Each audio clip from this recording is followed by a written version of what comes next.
Welcome to the first episode of Get Real with Gab.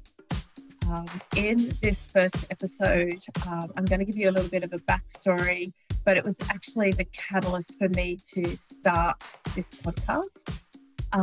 So this episode was actually recorded a couple of years ago. I had a friend of mine, it was actually a school friend that I grew up with. She is a high school teacher. And it's a high school teacher for a public school in a place called Warilla it's kind of south of Wollongong in New South Wales. And she teaches business studies. And she said to me in a conversation one day, "Oh, would you be interested in coming in and doing a talk?" And I said to her, "Yeah, sure, just let me know." And it kind of was parked for a bit, and then she just out of the blue one day said, "Okay, Gab, would you be able to come in and do a talk for us with the business class?" So it's for year 11 and 12, so that's the last 2 years of school. And it was looking at competitive advantage. So that's the topic I had to speak about.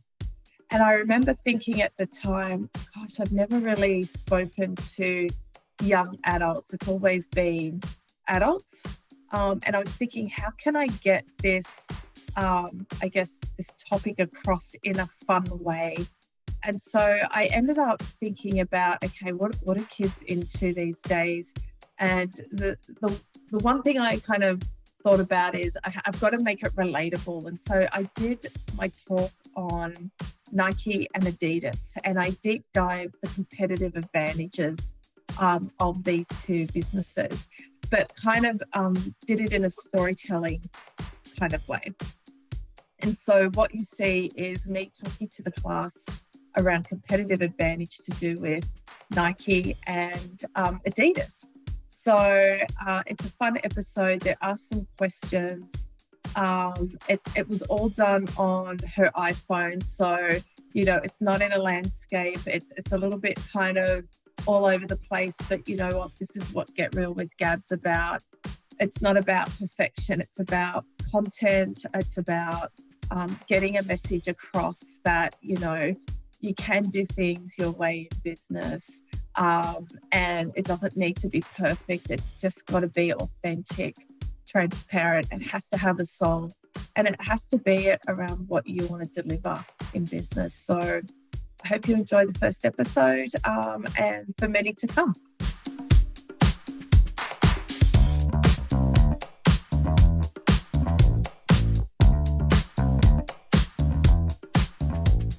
So I'm Gab, and I have two businesses. One is in the animal medtech business. So I'm not sure if you're familiar with animal medtech. So we deal with wearable technology that monitors vital signs for your companion animals, so dogs, cats, rabbits, pretty much any animal. And we monitor animals remotely in clinic, and it's just a device that they wear. And then I have another business which is called Dynamic Unicorns, and I do business advisory for small startups and small businesses. So if you're got a business idea and you need to help to get it to market, I can help you do that. Or if you're a existing business that is struggling to, find your competitive advantage, who your customers are, even your financials around your business, then I step in and help you do that. And so I guess today, like Miss Ryan's asked me to come and talk about,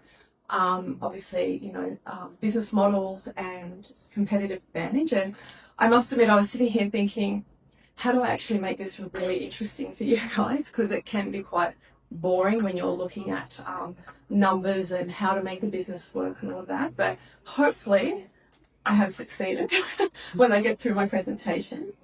So I guess the first thing to look at is that there are 4 types of business models. Now, from the 3 that were mentioned today, you guys are called a B2C, so business to consumer, where you have a consumer that buys your product. You also have a business to business model, so that's where I'm a business and I sell to another business. You also have subscription-based businesses. So, for example, if you go onto Spotify and it says get the premium account, and you sign on the dotted line and pay a monthly fee. That's a subscription model. And then you have on demand. And so on demand is something where you've got all services in one. So where it's a one-stop shop and you pay for those services. So looking at your own businesses that you've created for the project, would you say you're a B2B or a B2C, a subscription or a on-demand? Okay, so I've given you a few examples of what a B2B and a B2C subscription and on-demand. So to make it a little bit easier, so Johnson's, I did a project for Johnson's. They are a feedlot company. Now, so a feedlot company is a company that produces feed for production animals. So production animals are like horses, cows, sheep, pigs, animals that are used for basically to feed us. So I did a project to those. So they are a B2B company because they only sell to businesses who purchase their product for their business. Now, if we look at Zara, I'm sure everyone's heard of Zara. Zara. Yeah. Sure. Yeah.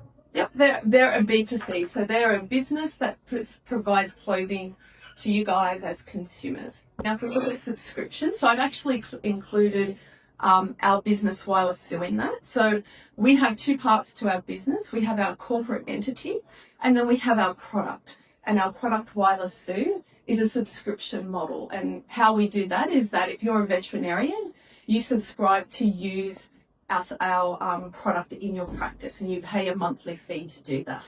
Same with Spotify, like I mentioned before, you can do the, ad-free version, which is premium where you pay X amount of dollars per month to listen to Spotify.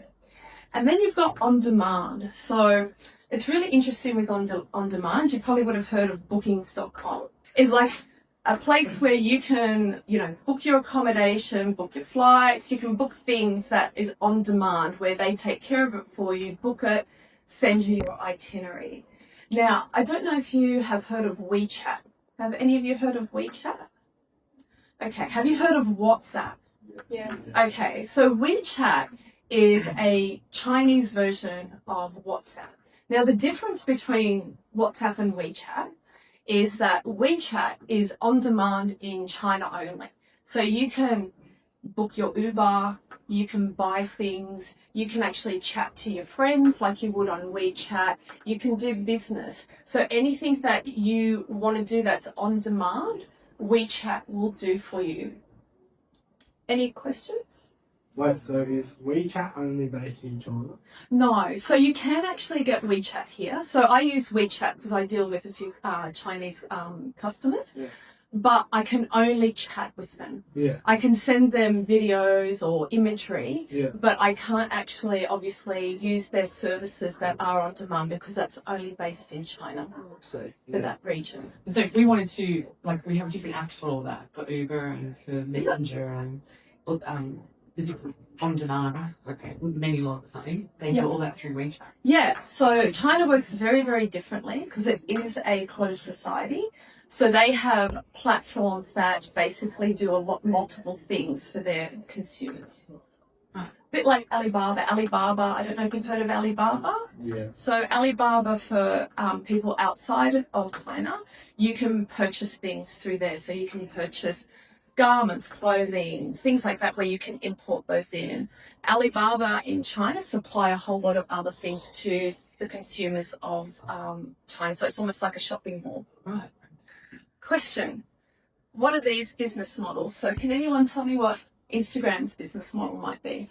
B2B. B2B as well. Yeah, absolutely. So Instagram as a business owner or if you guys have your own business, you can actually target other businesses through your marketing, as well as consumers through your marketing through Instagram. Okay. What about Shopify? E-commerce. Yeah, e-commerce for who? Or customers. Yeah, so a B2B or C? B2C. Yeah, perfect. Expedia. Well done. Yeah, they're on demand because you can book your flights, book accommodation, you can get insurances, you can do all that that's specific for your travel. And what about FedEx?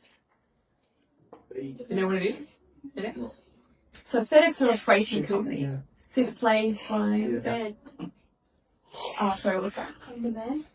Not quite, no. It could be both B2B and B2C. Yeah. Predominantly B2B. Yeah. I'm pretty sure I ordered something that came with FedEx one time. Yeah.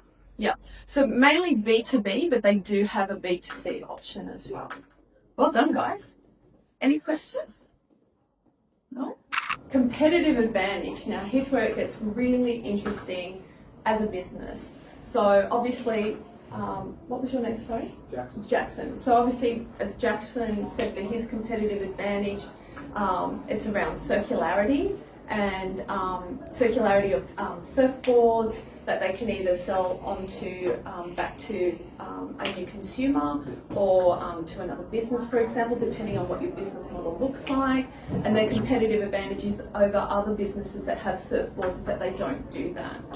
So competitive advantage becomes really, really exciting, especially if you have a business. And if you look at the world of business, even though your idea may seem similar to someone else's, they don't have your, what we say, secret sauce. So it's what you bring to the table to make it different from another business. So if you do have a business idea that you want to explore, don't be afraid to do that, because your idea is going to be different to someone else's idea. So what makes a good business model? So there's three parts to obviously a business model. Obviously we've spoken about the different types, but obviously with competitive advantage, you need to have customer acquisition, so that's your marketing and sales. You need your value proposition, and all that is that what is it that you're selling? What's your secret sauce that's going to make it different from everyone else? And then your monetization, so your customer monetization, so that's your pricing models, your revenue streams, and then obviously your relationships with your customers. So, can I pause you there? yeah, Sorry, just to interrupt you. And that, if we talk about customer acquisition, when you acquire something is when you get something. So it's like getting customers. Yep. And a value proposition is the idea. A proposition is my idea to you. I propose this idea, and this is how my business adds value or creates value. And customer monetization. Making money. Turning the idea into money. Because every business has to make money somehow. I've given like two examples we're going to explore here, and that's going to be Nike and Adidas. But I want to tell you a little bit of a story about Adidas first before we get to the other stuff. Now, I'm sure you guys have all heard of Adidas. I'm sure you may have an Adidas piece in your wardrobe. Would you? Yes? No? No? No? You're anti-Adidas? Yeah? Okay. But I want to tell you a story about Adidas and how influencing or having a product with influence can actually grow your business. And it'd be the first example of influence, so that back in the 80s, which is way before you guys were born, where we didn't have Instagram, Facebook, we didn't have any of those. We had, Number One magazine, MTV. We had things like Channel V, Countdown. I don't know if you guys have heard of Countdown in Australia. So TV shows, music shows, Rage. Yeah. I don't even know if you get music magazines now. No. Rolling Stone magazine. So the way we used to influence back in the 80s and the 90s was through conventional methods. We didn't have the internet to do this. But how Adidas did this and how they grew their brand from a mediocre brand to a multi-million-dollar brand happened in 1986. And what happened in 1986 is that they knew in New York they were getting a lot of sales out of Queens. And so one of the guys from the head office went to Queens to kind of work out what's going on here. And they came across a group called Run DMC. Have you guys heard of Run DMC? Yeah? Okay. So Run DMC wore Adidas Superstars religiously. And so this guy went to a Run DMC concert and saw thousands upon thousands of people wearing Superstar shoes. And Run DMC created this song called My Adidas. And the song came on, and what he saw was everyone in the crowd get one of their Adidas shoes and hold it up as they were singing My Adidas. And this was the first ever I guess, moment in time of influence marketing. From that, they did a partnership deal with Run DMC that took the company global and became $1 billion industry. And that's just all from wearing a sneaker and going to a concert. So if you can imagine your business today and thinking outside of the box with your competitive advantage and how to market it, that you could become that next big billion-dollar business. So if we actually look at the competitive advantage of Nike, so what do you think is the difference between Nike and Adidas when it comes to their businesses? Now, if you look at it, they both sell sneakers, they both sell, active wear, but their focuses are completely different. So if you look at their customer acquisition, their whole marketing strategy is around storytelling and endorsements. That's Adidas. Nike. Nike. Yeah, Nike. So let's just say endorsements. Who does Nike endorse? Cristiano Ronaldo, Michael Yeah. Jordan. Yeah. Who else? They endorse a lot of soccer players. Yep. Heaps of them have Nike endorsements. Yeah. Athletes. Yeah. So Nike's whole business model is around athletes. I was thinking of Serena Williams. I don't know. Yeah. Some of those famous tennis players. Yep. Not Yeah. sure for them. Even, is it Kobe Bryant? Kobe Yeah. Bryant shoes, yeah. Who's even now become even a bigger star now that obviously he's passed away. But if you purchased or wanted to purchase a Kobe Bryant sneaker, you'd be paying thousands upon thousands for these sneakers now. So with Nike, they have over 300 social media profiles. So if you could imagine, like, you're working for Nike and you're one of a team of, I don't know how many, to promote on 300 social media platforms. And that's about their products. It's geolocation specific, so they'll have a team in different regions. And then obviously interacting with their customer, that's the most important thing. So if you were with your customer acquisition, let's just say for your four-wheel driving, how would you interact with your customer to keep your customer on their toes, like wanting your product more and more? What sort of things would you put on your socials? Yeah. Special prices, Yeah. promos and stuff. Yeah. Would you have Or a raffle. They could get something to be like the name of the brand. It's Yep. like famous. And what if you don't have money to do that? Make money. Well, you could, for example, you could have a messenger service where you may, through, say, Facebook or Instagram, they can contact you directly for on-demand responses if they're wanting pricing, or if they want to book a date, they may have a booking system on your Instagram profile. This is all part of customer engagement. You may go to trade shows, and you may drive traffic from your social to that trade show. What's a trade show, please?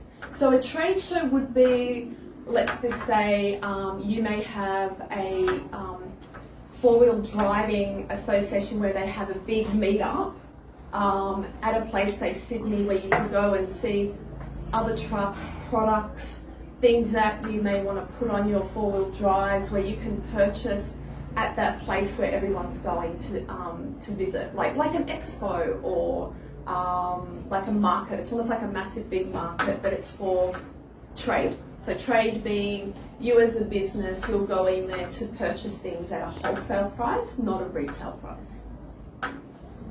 So their value proposition. So they want satisfied customers, accessibility, customization. What does Nike do for customization? They have several customers. Your Nike shoes? Yeah. Yep, perfect. So Innovation. expensive. So what would you think innovation would be for Nike? New products. Yeah, absolutely, yeah. Bettering their products.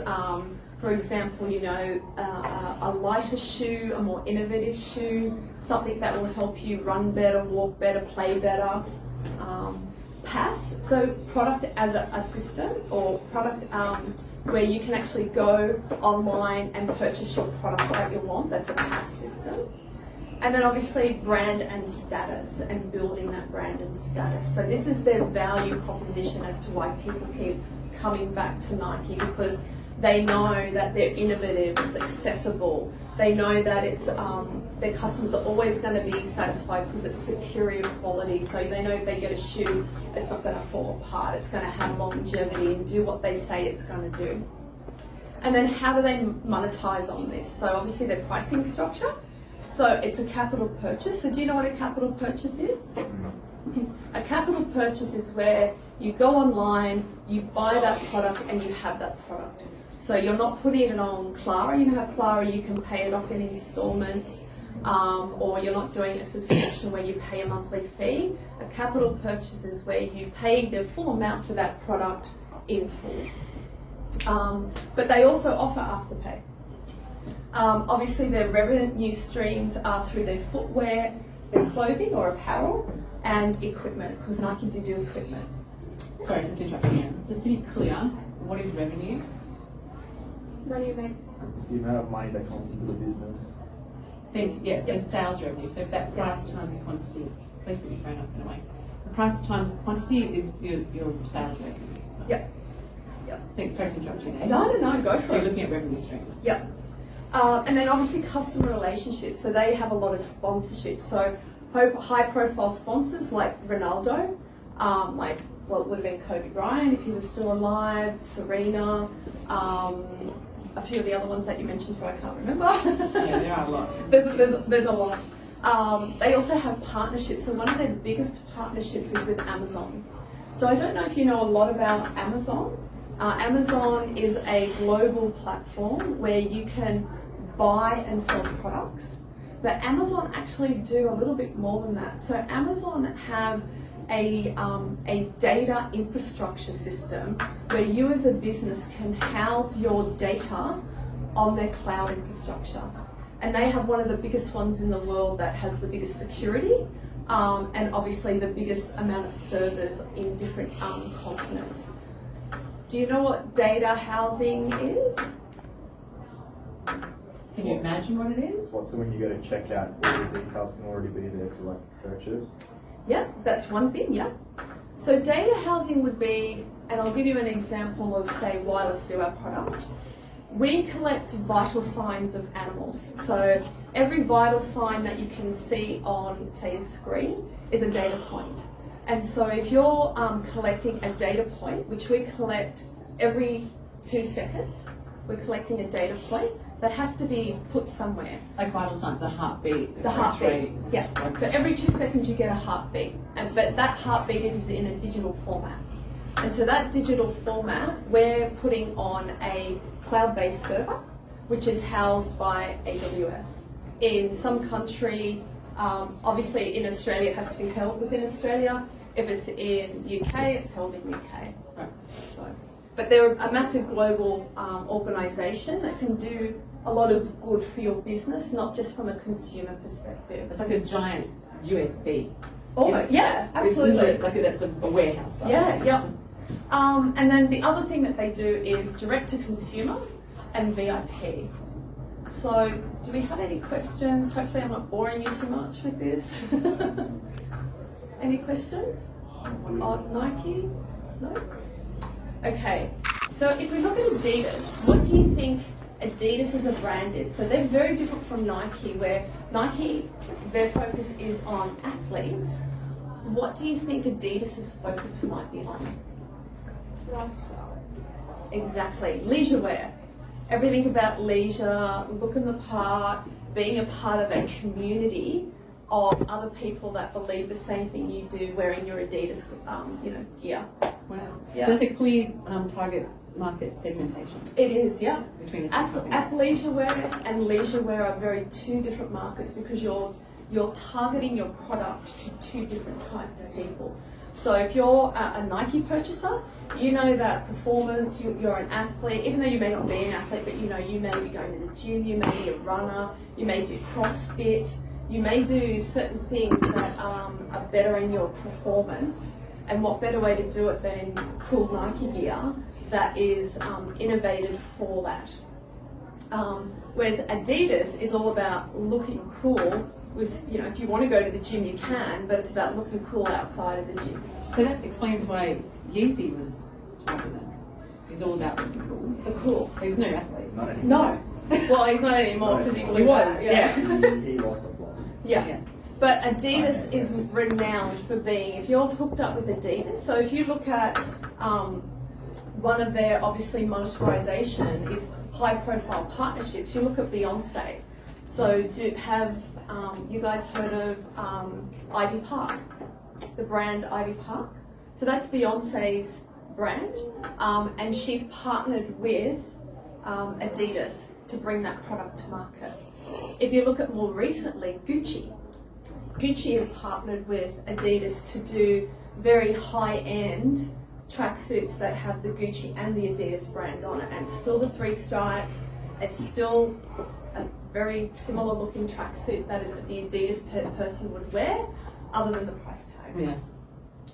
So I guess their customer acquisition is based on marketing. So everything is about location for them, where they are, what district, what town, who's going to be seen in that garment. It's about celebrity and influencer collaboration. So Yeezy, perfect example of that, who had a massive $1 billion business with Adidas and bought Adidas billions of dollars while he was partnered with them.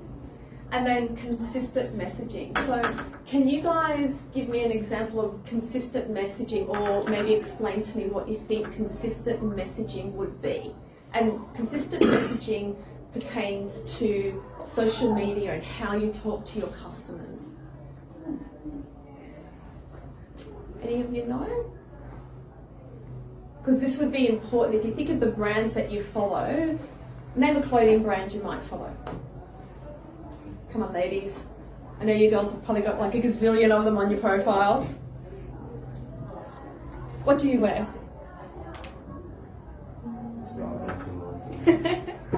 Come on. What do you wear, ladies? Come on. Do you have something, Montana? Do you have brands that you wear? I think the shoe, like say, if we talk about shoes, people are Vans. the Vans versus Converse. Yeah, Vans or Converse. Yeah. So what is it when you see a Converse or a Vans ad or a Zara ad on Instagram?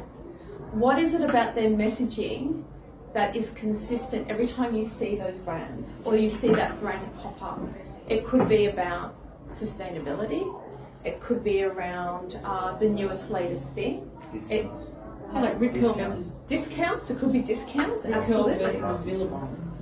Swimmers. Yeah, it could be exactly around discounts. They may have a sale every week. It's that consistent messaging to get those customers to keep coming back.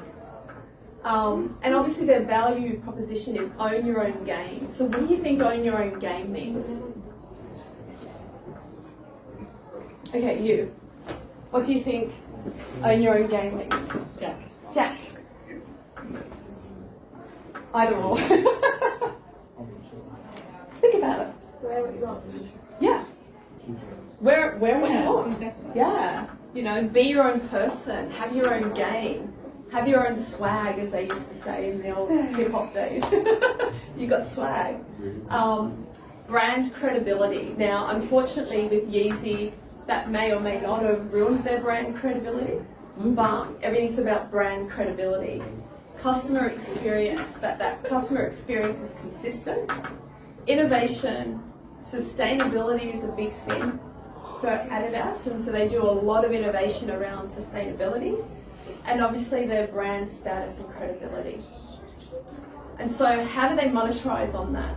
Again, they do a capital purchase, afterpay.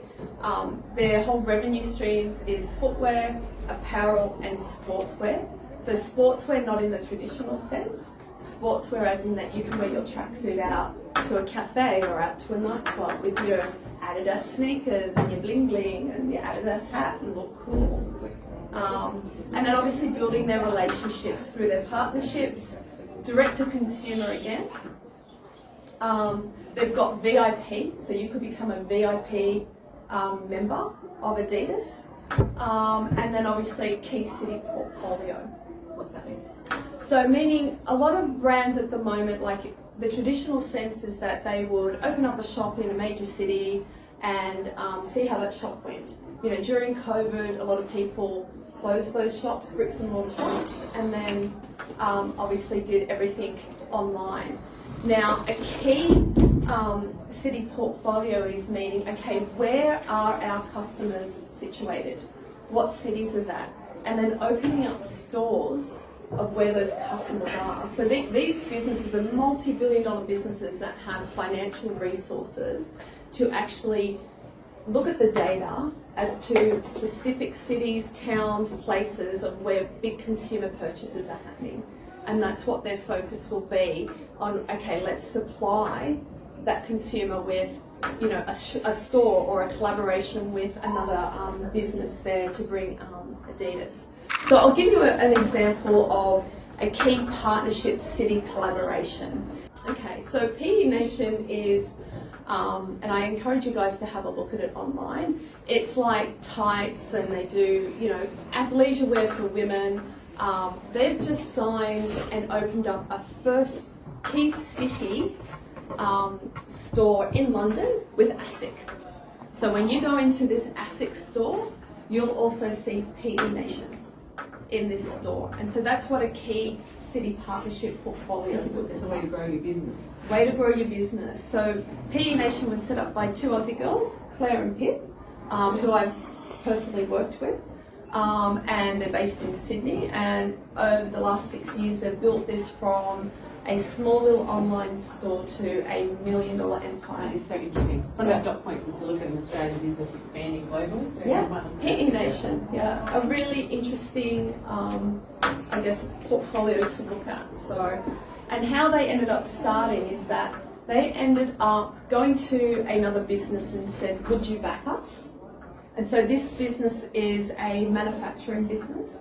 They have manufacturers based in China predominantly, but they also provide product to companies like Cooper Street Clothing, Willow. They also do things for like Big W and big majors.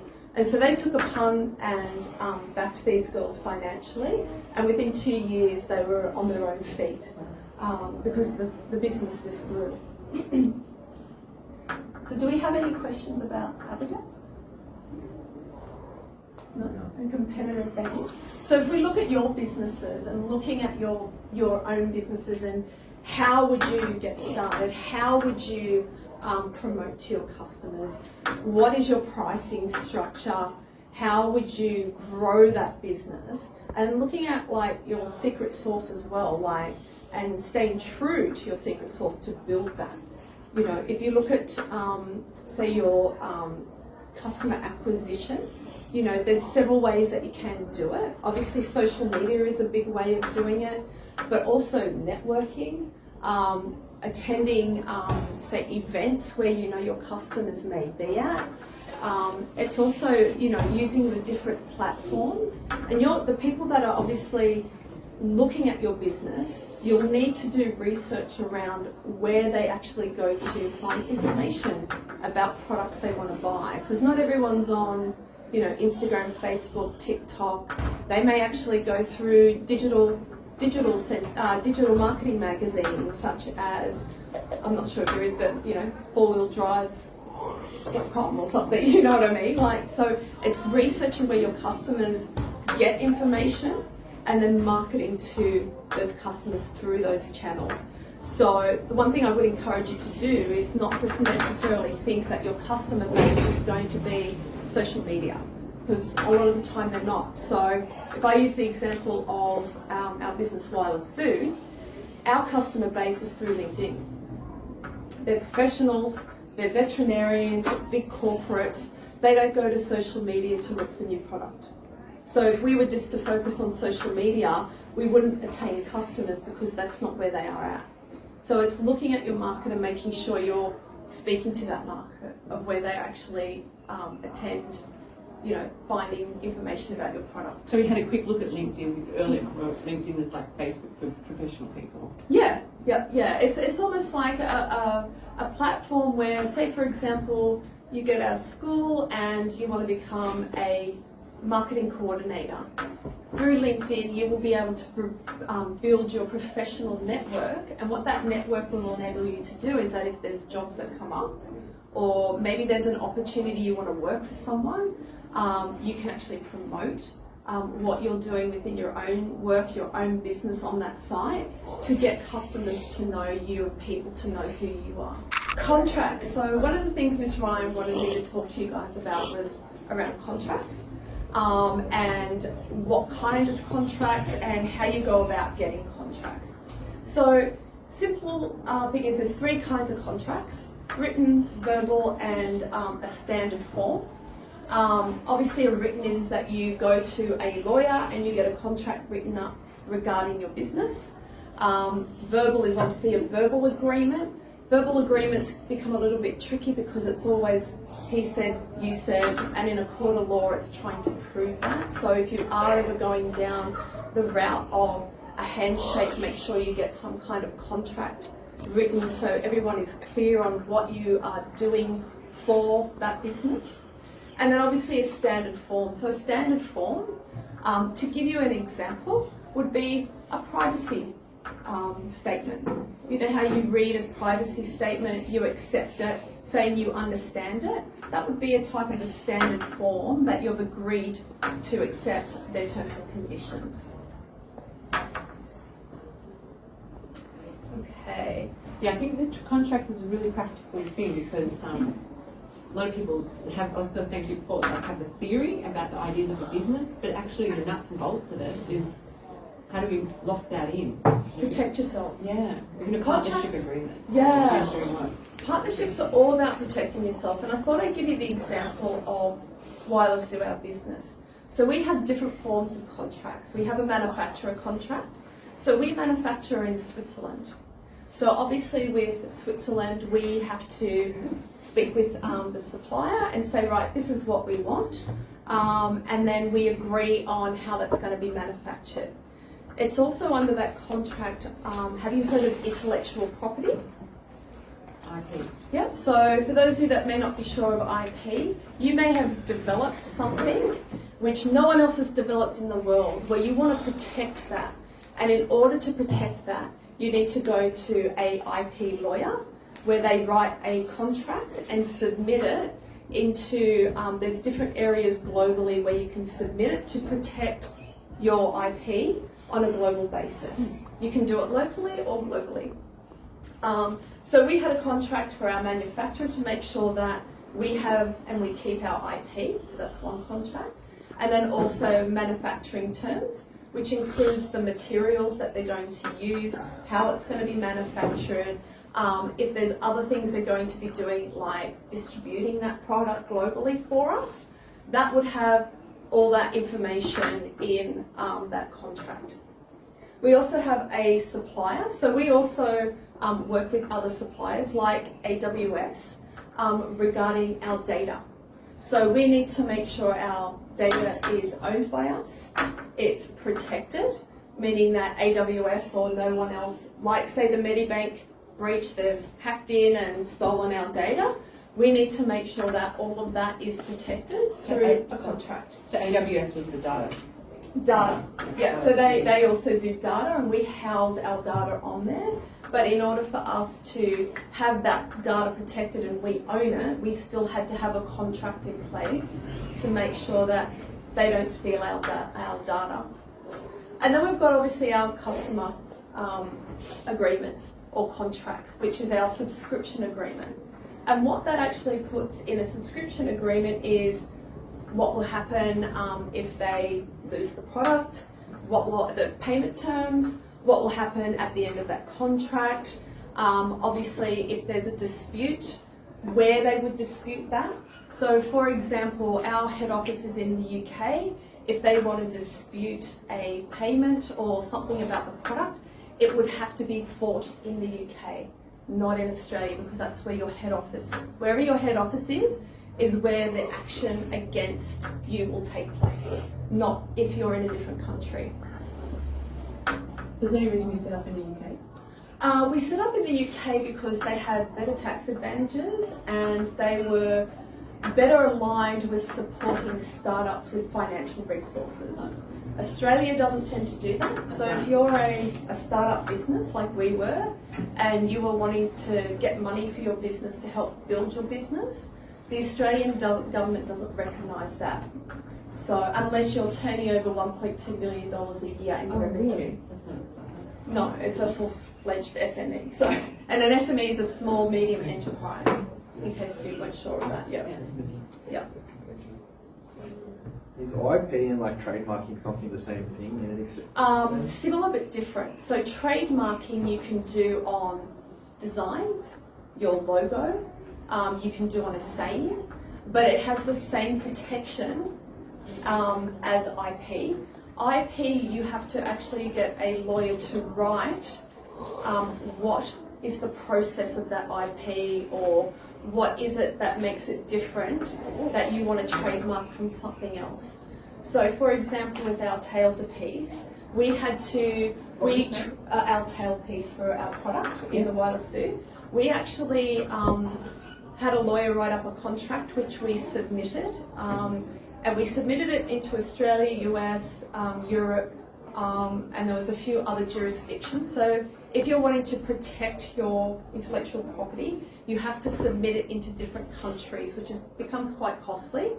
But we wanted to protect the data being transferred from that tailpiece to a collar that the animal wears, or to a computer system wirelessly. That wireless, I guess, transmission is what we were protecting.